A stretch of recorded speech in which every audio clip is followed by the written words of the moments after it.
ಓಂ ಹ್ರೀಂ ಭೈರವಿ ಕ್ಲಾಂ ಹ್ರೀಂ ಸ್ವಾಹ. ನಮಸ್ಕಾರ. ನಿಜವಾದ ಜ್ಯೋತಿಷ್ಯನ ಕಂಡುಹಿಡೋದ್ರ ಬಗ್ಗೆ ನಾನು ಮುಂಚೆ ಸಾಕಷ್ಟು ಸಲ ಹೇಳಿದ್ದೀನಿ. ಇದರಲ್ಲಿ ಏನಾಗುತ್ತೆ ಅಂತಂದರೆ ಬಹಳ ಕನ್ಫ್ಯೂಷನ್ಸ್ ಇದೆ. ಯಾಕೆಂದರೆ ಈಗಿರುವಂಥ ಆ್ಯಡ್ಗಳೆಲ್ಲ ನೋಡಿದಾಗ ಅವರ ಬಟ್ಟೆಗಳು, ಅವರ ಒಂದು ಅಪಿಯರೆನ್ಸ್ ನೋಡಿ ನಾವು ದೊಡ್ಡ ಜ್ಯೋತಿಷ್ಯರು ಅಂದ್ಕೊಳ್ತೀವಿ. ನಿಜವಾದ ಜ್ಯೋತಿಷ್ಯನ ಹೇಳೋದು ಹೇಗೆ ಅಂತಂದರೆ, ಮೊದಲನೇದಾಗಿ ನೀವು ಕೊಟ್ಟಿರುವಂತಹ ಜನ್ಮ ಸಮಯವನ್ನು ತಿದ್ದಬೇಕಾಗತ್ತೆ. ಲಗ್ನದಿಂದಲೇ ಜಾತಕವನ್ನು ಬಹಳ ಮುಖ್ಯವಾಗಿ ಹೇಳಬೇಕು. ಅನಂತರ ರಾಶಿಯಿಂದ ನಾವು ಅದನ್ನು ಕನ್ಫರ್ಮ್ ಮಾಡ್ಕೊಳ್ಳೋದಕ್ಕೆ ಮಾತ್ರ ನೋಡಬೇಕಾಗತ್ತೆ. ಲಗ್ನ ಯಾವುದು ಅಂತ ಕಂಡುಹಿಡಬೇಕು ಅಂದರೆ ನಿಮ್ಮ ಜೀವನದಲ್ಲಿ ನಡೆದಿರುವಂತಹ ಕೆಲವು ಘಟನೆಗಳನ್ನು ಆಧರಿಸಿ ನಿಮ್ಮ ಲಗ್ನ ಅದೇನಾ ಅಲ್ವಾ ಅಂತ ಹೇಳಬೇಕು. ನೀವು ಕೊಟ್ಟಿರೋ ಸಮಯ ಒಂದೊಂದು ಸಲ ತಪ್ಪಿರೋ ಸಾಧ್ಯತೆ ಇರುತ್ತೆ. ಎರಡನೇದಾಗಿ ಇದನ್ನು ಯಾಕೆ ನಾನು ಹೇಳ್ತಾ ಇದ್ದೀನಿ ಅಂತಂದರೆ, ಅವಳಿ ಜವಳಿ ಮಕ್ಕಳ ಜಾತಕದಲ್ಲಿ ಕೇವಲ 1 ನಿಮಿಷ ಡಿಫ್ರೆನ್ಸ್ ಇರುತ್ತೆ. ಆ ಡಿಫ್ರೆನ್ಸ್ ಇದ್ದಾಗ ಜಾತಕ ಅಷ್ಟರಲ್ಲೇ ಬದಲಾವಣೆ ಆಗಿಬಿಡುತ್ತೆ. 1 ಮಿನಿಟ್ 2 ಮಿನಿಟಲ್ಲಿ ಬದಲಾವಣೆ ಆಗುತ್ತೆ ಷಷ್ಠಾಂಶ ಚಾರ್ಟನ್ನು ನೋಡುವಾಗ. ಹಾಗಿದ್ದಾಗ ನಾವು ಜಾತಕವನ್ನು ಬಹಳ ಸೂಕ್ಷ್ಮವಾಗಿ ಗಮನಿಸಬೇಕು. ಇದ್ರ ನಂತರದಲ್ಲಿ ನೋಡಬೇಕಾಗಿರೋದು ಪರಿಹಾರಗಳನ್ನು ಹೇಳುವಾಗ ಬೃಹತ್ ಪರಾಶರ ಹೋರಾಶಾಸ್ತ್ರದಲ್ಲಿ ಹೇಳಿರುವಂಥ ಪರಿಹಾರಗಳನ್ನು ಹೇಳಬೇಕು. ಅದರಲ್ಲಿರುವಂಥದ್ದು ಮಂತ್ರಜಪ ಮತ್ತು ದಾನಗಳು ಮಾತ್ರ. ಅದನ್ನು ಯಾರು ಬೇಕಾದರೂ ಮಾಡ್ಬೋದು.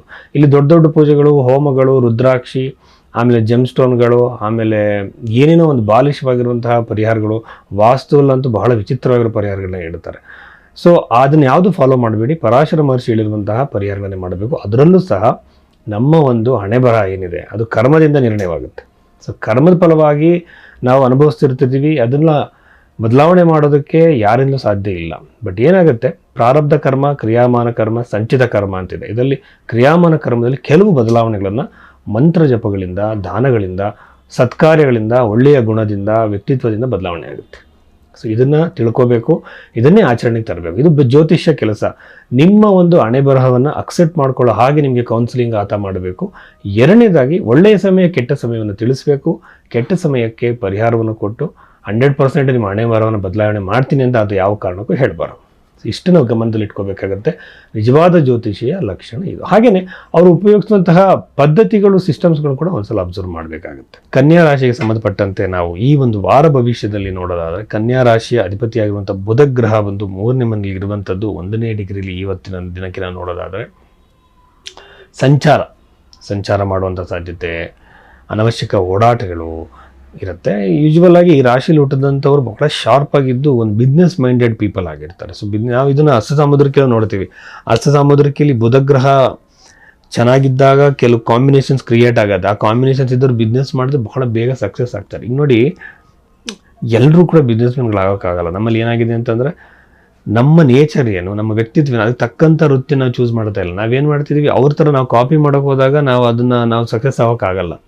ಈಗ ಮೀನು ನೀರಲ್ಲಿ ಈಜಬೇಕು, ಅದೇ ಥರ ಬೇರೆ ಪ್ರಾಣಿಗಳು ನೀರಲ್ಲಿ ಈಜಕ್ಕೆ ಸಾಧ್ಯನಾ? ಇಲ್ಲ. ಹಾಗಾಗಿ ನಮ್ಮ ಶಕ್ತಿಗೆ ತಕ್ಕಂತೆ ವೃತ್ತಿಯನ್ನು ಚೂಸ್ ಮಾಡ್ಕೋಬೇಕು. ಹಾಗಾಗಿ ಬುಧಗ್ರಹದ ಒಂದು ಆಸಕ್ತಿ ಜಾಸ್ತಿ ಇರುವಂಥ ಈ ರಾಶಿಯವರು ಯಾರು ಬಿಸ್ನೆಸ್ ಮಾಡ್ತಾ ಇದ್ದಾರೆ ಅವರಿಗೆ ಉತ್ತಮ ಲಾಭ ಖಂಡಿತವಾಗಿದೆ, ಅನುಕೂಲ ಇದೆ. ಬಿಸ್ನೆಸ್ನ ಎಕ್ಸ್ಪ್ಯಾಂಡ್ ಮಾಡಬೇಕು, ಹೊಸ ಹೊಸ ಬ್ರ್ಯಾಂಚಸ್ ಮಾಡಬೇಕು ಅಂತ ಮಾಡ್ತಿರೋರು ಬಹಳ ಒಳ್ಳೆಯದು.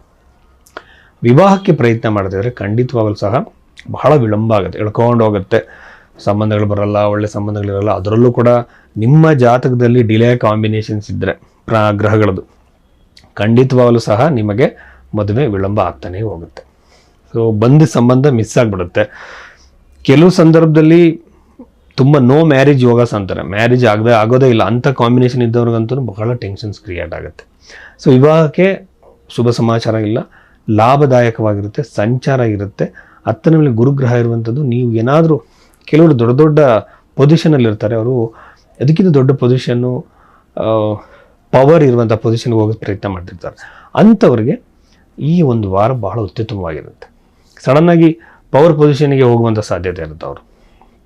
ಇದ್ರ ಜೊತೆಯಲ್ಲಿ 12ನೇ ಮೇಲೆ ಕೇತು ಇರುವಂಥದ್ದು ಒಂದು ಬಗೆಯಲ್ಲಿ ನಾನು ಹೇಳೋದಾದರೆ ಒಂದು ತುಂಬ ಸುಂದರವಾಗಿರುವಂತಹ, ತುಂಬ ಅದ್ಭುತವಾಗಿರುವಂತಹ ಆಧ್ಯಾತ್ಮಿಕ ಕ್ಷೇತ್ರಕ್ಕೆ ಭೇಟಿ ಕೊಡೋ ಸಾಧ್ಯತೆ ಬಹಳಷ್ಟು ಇರುತ್ತೆ. ಈ ವಾರದಲ್ಲಿ ಹೋಗಿಲ್ಲ ಅಂದರೂ ಸಹ ಅದಕ್ಕೆ ಸಂಬಂಧಪಟ್ಟಂಥ ಪ್ಲ್ಯಾನಿಂಗ್ಸು ಆಗುವ ಸಾಧ್ಯತೆ ಇರುತ್ತೆ. ಇನ್ನು ಕನ್ಯಾ ರಾಶಿಯವರಿಗೆ 6ನೇ ಮೇಲೆ ರಾಹು ಇರುವಂಥದ್ದು ಒಂದು ರೀತಿ ಸಾಲದ ಬಾಧೆ ಕಾಡುತ್ತೆ. ಸಾಲದಿಂದ ಹೊರಗಡೆ ಬರೋಕ್ಕೆ ದಾರಿನೂ ಸಿಗೋ ಸಾಧ್ಯತೆ ಇರುತ್ತೆ. ಬಟ್ ಸಾಲವನ್ನು ಖಂಡಿತವಾಗಲೂ ಮಾಡೋಕ್ಕೆ ಹೋಗಬೇಡಿ. ಇದಾದ ನಂತರ ಚತುರ್ಥದಲ್ಲಿರುವಂತಹ ಕುಜಗ್ರಹವನ್ನು ನಾವು ನೋಡೋದಾದರೆ, ಕುಜಗ್ರಹ ಅಂದರೆ ಬಹಳ ರೋಷಾವೇಶದಲ್ಲಿರುವಂತಹ ಬಹಳ ಒಂದು ಫೈರ್ ಎಲಿಮೆಂಟ್ ಇರುವಂತಹ ಪ್ಲಾನೆಟ್ ಆಗಿರುವಂಥ ಅದು ಬ್ರೇಕ್ ಮಾಡುತ್ತೆ ಅಂತ, ಅದಕ್ಕೆ ಕುಜದೋಷ ಅಂತ ಹೆಸರಿಟ್ಟಿರೋದು. ಈ ಕುಜಗ್ರಹ ಚತುರ್ಥದಲ್ಲಿ ಇರೋದ್ರಿಂದ ಕುಟುಂಬದಲ್ಲಿ ಕಲಹ ಕಿರಿಕಿರಿಗಳಾಗುತ್ತೆ. ಬಟ್ ಪ್ರಾಪರ್ಟಿ ತಗೋಬೇಕು ಅಂತ ಇರೋರಿಗೆ, ಮನೆ ತಗೋಬೇಕು ಅಂತ ಇರೋರಿಗೆ ಇದು ಉತ್ತಮವಾಗಿರುತ್ತೆ. ಗೃಹವನ್ನು ನಿರ್ಮಾಣ ಮಾಡಬೇಕಂತವ್ರಿಗೆ, ಪ್ರಾಪರ್ಟಿನ ತಗೋಬೇಕಾದಂಥವ್ರಿಗೆ ಇದು ಉತ್ತಮವಾಗಿರುವಂಥ ವಾರ ಆಗಿದೆ.